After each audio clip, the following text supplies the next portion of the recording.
Kindiki heading towards the next election? Because many people have already opined that his usefulness has expired, that his opportunity to prove his usefulness in as far as delivering anything went with all Kalau. He performed dismally.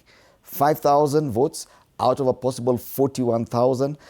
Do you think that the president will have any reason to still have Professor Kithure Kindiki as his running mate heading to 2027? Or is this the Waterloo moment for Kithure Kindiki?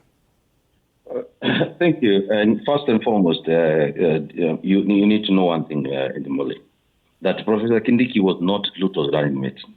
He has never been elected by anybody. Let's start there.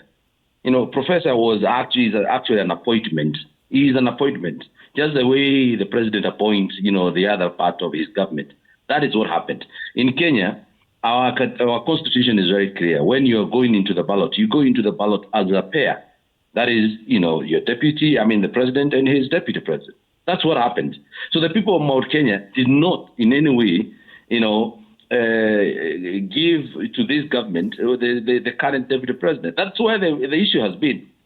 Because everybody want to us to forget that we went into an election in 2022 and elected a pair with all the reasons that we had. One of the things I can tell you is that, people don't understand that representation, people want strong character to represent them. What is the purpose of drawing, a deputy from our region and then you fire him tomorrow just because he is representing the voice of his people? What is the purpose of being in government and having PSs and ministers who cannot speak on behalf of their people? They can't say anything, even when things are going on. I want to say something, and I've had you play clip from, the likes of Jeanette and other people. Do we even need any advice from Jeanette on how to celebrate? Have we ever given them an advice on how to celebrate, even after they blatantly, stolen elections and claimed victory? Even when the president, when Bere election was over, the president himself went to the Moor to celebrate. He talked to the people for 40 minutes, talking about how amewalima huko. Was in that celebration. Now we hear people start trying to curtail us on how we are supposed to actually announce this particular victory. But then what I can tell you, you are sitting there with Forba, and they are busy negotiating for deputy president position as ODM. That is one of some of their things that they are trying to negotiate. They have just gotten a reason to be able to take that particular seat away from him. And I don't see him being declared as the running mate of the president to defend that seat in 2027. I don't see him. I can be very honest with you. Because as you've said, they've already eaten up the goodwill. And they wanted to prove that he doesn't have support. First and foremost, since independence, we've never had something they are calling Mount Kenya East and West. We didn't know something like that existed. This is just a plot to try and divide a region. When other regions are seriously coming together and calling themselves Lake Basin, calling themselves the North Left, calling themselves, the Northeastern and everything like that, the coastal region counties coming together and calling themselves the coastal region, they want us to divide. How good are we? Are we better, divided into East and West and whatever for political expediency? Or are we better coming together as a region? We have more reason why this region, other than just being from the same community, we have more reason why we want to remain united. In the next frontier of leadership, I can tell you, Fred, we want to take advantage of the entire region for business and growth, because those regions are endowed differently in terms of production.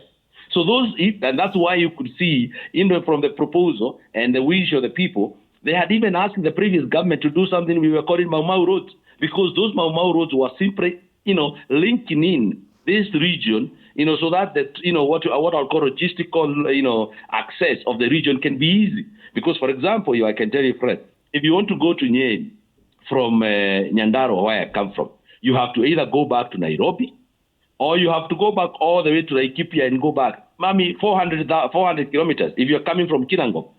Why? And we are neighbors. We have a border. Just because there's no road that links us in between. That is why we wanted that. I've heard him say, Papa, when you talk about development, please don't talk about what you are hearing from these people. Don't talk about what you are hearing from government. If you want to say that there is development across the country, visit some areas. Don't stick in Nairobi, where there are no development as well. You go to a constituency like Ndaragwa, there is nothing. And I write the word nothing. There is nothing that is happening there. Why would we have any reason to even support a government that have done nothing into our area? We have a road that they are claiming that they are doing. That contract was signed in 2018. We are in 2026, 8 years later. A 40-kilometer road has not been completed simply because they have not been budgetary allocation.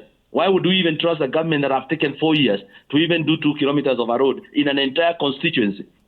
They have done nothing. Okay. We are suffering here. You know, whenever rain comes, people are praying that they get rain so that they can get food. But at the same time, they are worried about how they are going to travel. This government have done nothing. And I can tell you, they were just trying to find a reason why they will not give Professor Kindiki that position. Ikua, it is done for Professor Kithure Kindiki? It is done for him. I mean, the writing is on the wall. All right. Fwamba. I want to start from where Ikua Mbote has stopped. You see, President Ruto has been president for how many years? Just almost 4 years now. Just 3 years and something. And Kenya has been independent for